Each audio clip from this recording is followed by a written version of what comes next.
I'm aware that the court's aware that normally a defense motion for a mistrial does not preclude a retrial. I understand that. There are exceptions to that, however. And the case that I am drawing this from is Day versus State. It's 76 Wis 2nd 588. And what it says is, an exception to this rule exists where a defendant's motion is necessitated by prosecutorial impropriety designed to avoid an acquittal. Now, what has happened in this morning was 2 times. The state had commented on Mr. Rittenhouse's right to remain silent. The first time he was admonished by the court. The second time the court had the jury leave and re-admonished him on that. Prior to Mr. Rittenhouse testifying, this court addressed various things with not only Mr. Rittenhouse, but with the lawyers. You had cited various statutes, and then you had asked if anything would be coming up on, for example, I think 90608. One of the other things you addressed was 90404. And you had said that based on the information that had come out at the trial, nothing had changed as it relates to your ruling. Shortly thereafter, Mr. Binger stated, and we looked it up, previously, he said to Mr. Rittenhouse, previously indicated that you wish to have your AR-15 to protect someone's property. Clearly in violation not only of the prior ruling that you had made, but the ruling that very day, that very morning.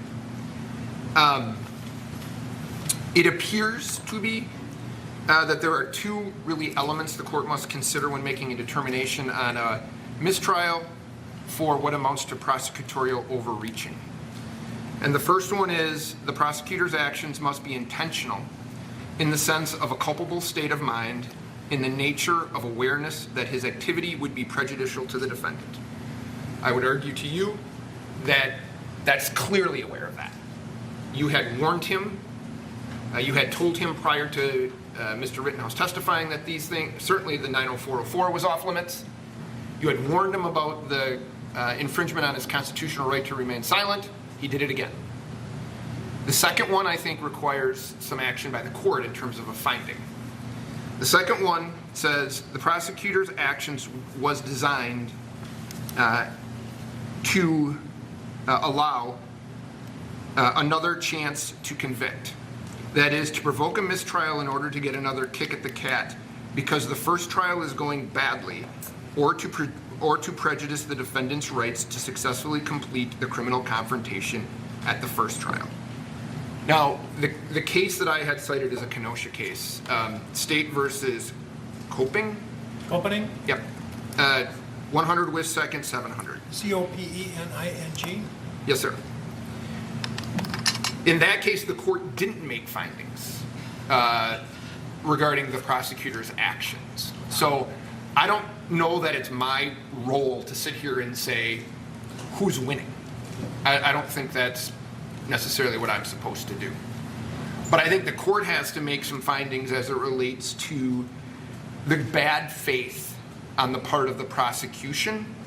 And if the court makes a finding that the actions that I had talked about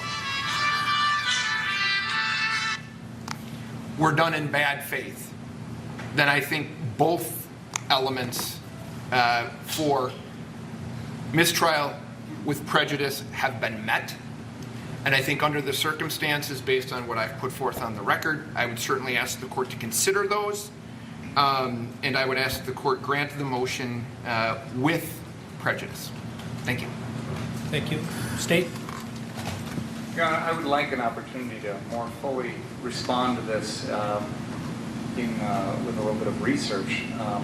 At first blush, though, and I reserve the right to present case law and additional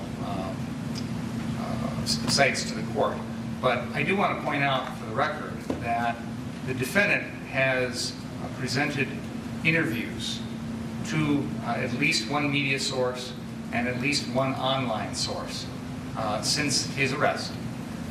And there have been questions about that night There have been questions about what he did, things like that. He has decided, probably on advice of counsel in those circumstances, not to give a statement in the media about what happened. But he is talking about his family life, he's talking about his friends, he's talking about the circumstances of the case, he's talking about how this has affected him and things like that. So my point in asking those questions was, you have agreed to talk to the media, you've agreed to talk about yourself, you've agreed to give interviews, but until now, this is the first time you're explaining your actions. And so I wasn't referring to his in-custody statements. In fact, I never asked either detective about what the defendant told them. He actually starts to tell them some things, and then he says he wants a lawyer, and they stop him. And they Mirandize him first, by the way. Then he starts to tell them some things, and he says, but I want to talk to my lawyer. And they're like, okay, we're done. So I'm not referring to that. I didn't ask any questions of the detectives about that. But since this, the defendant has spoken to the media. He has talked about his life, about circumstances related to this case. He just hasn't given his exact version of events that night. So his voluntary discussion to speak to the media has nothing to do with the Fifth Amendment. That is his own decision. And if he's going to pick and choose what he wants to talk about in those voluntary interviews with the media, then I think that's fair game. It doesn't implicate his Miranda rights. It doesn't implicate the Fifth Amendment. He's making his own voluntary choice. Well, wait a minute. You don't think he could give an interview about his awards he won in high school, or his demerits that he got, or his and about his sports activities and his swimming and that, and declined to answer any questions about the incident in question, and that somehow a waiver of his right of silence? I think he's doing more than that, Your Honor, in these interviews. I don't know. I knew nothing about them. I never, I haven't seen I haven't seen probably 1% of all the evidence, which is pretty typical, as you know. So I have no way of knowing it.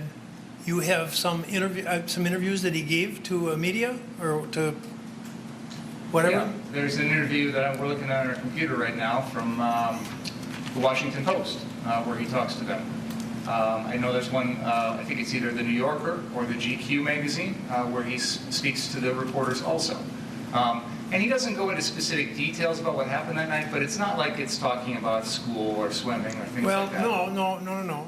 Don't leave it at, he doesn't go into specific details. I mean, it's certainly, there could be a waiver, but a very modest discussion about the activities of that night. And if you're suggesting that occurred, that could make a big difference. But even a small discussion on his part of the night in question might be a full waiver. I don't know, but I won't know until I see it. But why don't you make copies of it and? Can we have a few minutes to Well, we won't do it right now. I do agree with you that this is not something that I would want to do sitting here without giving you an opportunity to respond. Although I would be interested in your preliminary response to the excluded evidence that you touched on after having been told not to do it, or having been told that I was confirming my prior rulings. I do want to just point out right now, we've got it on the screen. This is a Washington Post article, and there's a reference to an interview that he says, the defendant says, he did not regret having his gun because, quote, I would have died that night if I didn't, end quote. So that's a direct quote from the defendant to the media about that night. What about that? Your Honor, all I can say about that interview is there were prior counsel representing him. I don't care about that. Well, and I believe it was a telephone interview. I don't know anything about the circumstances of that. I'd have to read the article. Well, that might make a difference. You just watched Newsmax TV, America's fastest growing cable news channel, now in more than 70 million homes. You can get Newsmax TV on your cable system or check your cable guide.